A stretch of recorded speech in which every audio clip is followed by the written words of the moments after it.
Weithiau, rydyn ni'n meddwl mae Iesu'n marw ar y groes ydy diwedd y stori Gristnogol. Ond na, mae'r hanes yn symud ymlaen wedi'r croesholio, ac rydyn ni eisiau canolbwyntio ar yr atgyfodiad yn y ffilm hon. Fallach bod chi'n gofyn, pa un yw'r pwysicaf, y croesholio neu'r atgyfodiad?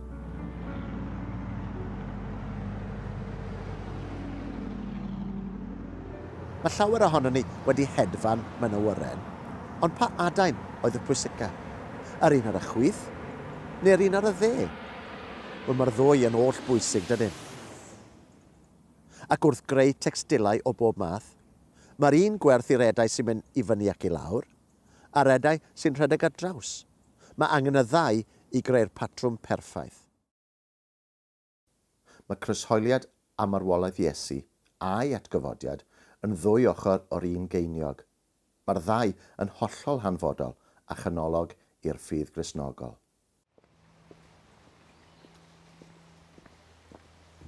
Mae ein pechod, sef y pethau drwg mae pawb yn ei gwneud, yn torri ni ffwrdd oddi wrth Dduw nawr ac am byth. Yn debyg i fel mae'r nantfach yma yn rhwystro ni rhag cyrraedd yr ochr arall.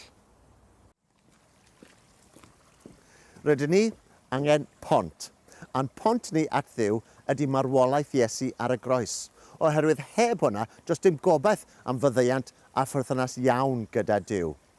Ar y groes fe osodwyd pechodau pawb ar Iesu, a fe oedd yr aberth perffaith.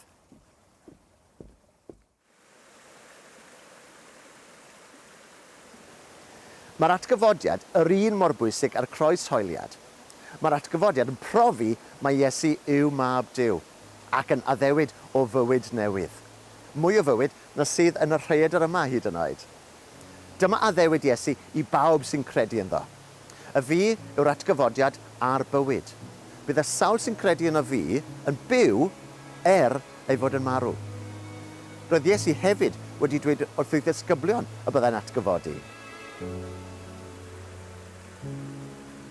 Ioan, pennod 14, adnoddau 18 ac 19. Wna i ddim eich gadael chi ar eich pennau eich hunan. Dwi'n mynd i ddod yn ôl ato chi. Cyn hir fydd y byd ddim yn fy ngweld i eto, ond byddwch chi yn fy ngweld i. Am fy mod i'n mynd i fyw eto, bydd gennych chitha fywyd.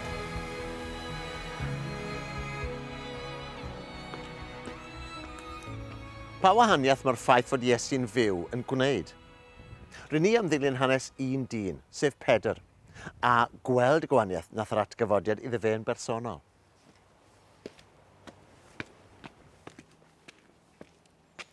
Awn ni nôl i'r swper olaf. Yn ystod y swper ola, roedd Pedr mor hyderus, mor barod i anghytuno gyda Iesu hyd yn oed.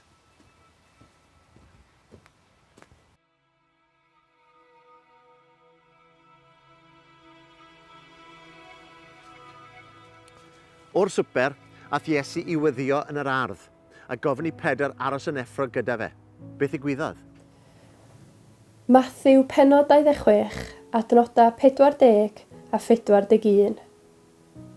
Pan aeth yn ôl at ei ddisgyblion, roeddan nhw'n cysgu, ac meddai wrth Pedr, felly allech chi ddim cadw golwg gyda mi am 1 awr fechan. Cadwch yn effro a gweddiwch y byddwch chi ddim yn syrthio pan gewch chi'ch profi. Mae'r ysbryd yn frwd, ond y corff yn wan. Aeth Iesu nôl at nhw ddwywaith eto, a'i cael yn cysgu bob tro. Roedd Pedr yn wan ar adeg honno, yn gysglyd. Doedd e ddim yn gallu aros yn effro i gefnogi Iesu yn ystod un o oriau anoddaf i fywyd. Ond, pa ddeith pobl i arestio Iesu, a mae tebodd Pedr yn wyllt. Yna, dyma Seimon Pedr yn tynnu cleddyf allan ac yn taro gwas yr archoffeiriad a thorri ei glus de i ffwrdd. Wedi i Iesu gael ei arestio yn yr ardd a'i arwain i ffwrdd i wynebu cyhuddiadau'r offeiriad, be wnaeth Pedr pan gafodd ei adnabod fel un o ddilynwyr Iesu? Matthew, pennod 26, adnodau 74 a 75. Dyma Pedr yn dechrau rhegi a milltithio. Dwi ddim yn nabod y dyn, meddai. Ar y foment honno dyma'r ceiliog yn canu. Yna cofiodd Pedr beth ddwedodd Iesu. Byddi di wedi gwadu dy fod i'n fy nabod i 2 gwaith cyn i'r ceiliog ganu. Aeth allan yn beichio crio. Roedd Pedr lan a lawr, yn hyderus, yn llwfr, yn wyllt, yn ofnus ac yn siomedig yn dde ei hun yn beichio crio. Y gwir yw, doedd dim un o'r disgyblion yn deall pwy oedd Iesu na beth yn digwydd, fod Iesu wedi dweud wrthyn nhw nifer o weithiau. Roedd Pedr wedi treulio amser gyda'r Iesu. Roedd wedi gweld e'n gwneud gwirthio rhyfeddol. Roedd wedi clywed e'n sôn bod ei gorff yn mynd i gael ei dorri a'i waed yn mynd i gael ei dywallt yn mwyn ni. Ond, doedd dim byd wir yn gwneud sens nes yr atgyfodiad.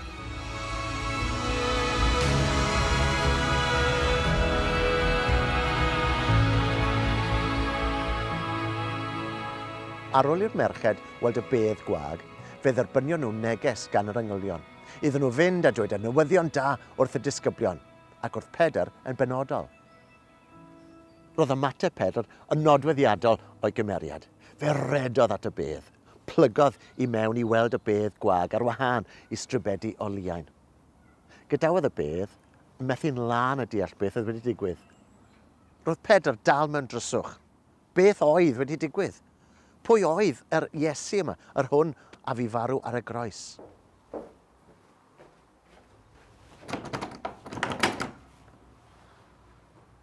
Ar ôl i'r Iesu farw, roedd y disgyblion gyda'i gilydd mewn stafell gyda'r drysau wedi cloi, achos o'n nhw'n ofni'r awdurdodau. Ond, roedd pethau ar fi'n newid yn rhyfeddol. Roedd y disgyblion wedi mynd i bysgota i Lyn Galilea. Daeth Iesu yno i fwyta a siarad gyda nhw.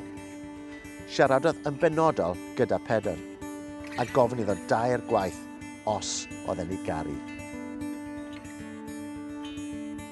Nid cyd-ddigwyddiad ydy hyn. Cafodd Pedr gyfle 2 gwaith i brofi i fod yn caru'r arglwydd Iesu. Cafodd gyfle i ddechrau o'r newydd ar ôl iddo fe ei wadu 2 gwaith. Cafodd waith newydd hefyd, ond gofalu am bobl Dduw a'i dysgu. Fe newidiodd Pedr yn llwyr wedi iddo fe ddeall mae Iesu oedd mab Duw a chael cyfarfod ar Iesu byw unwaith eto. Yr atgyfodiad brofodd hynny iddo fe.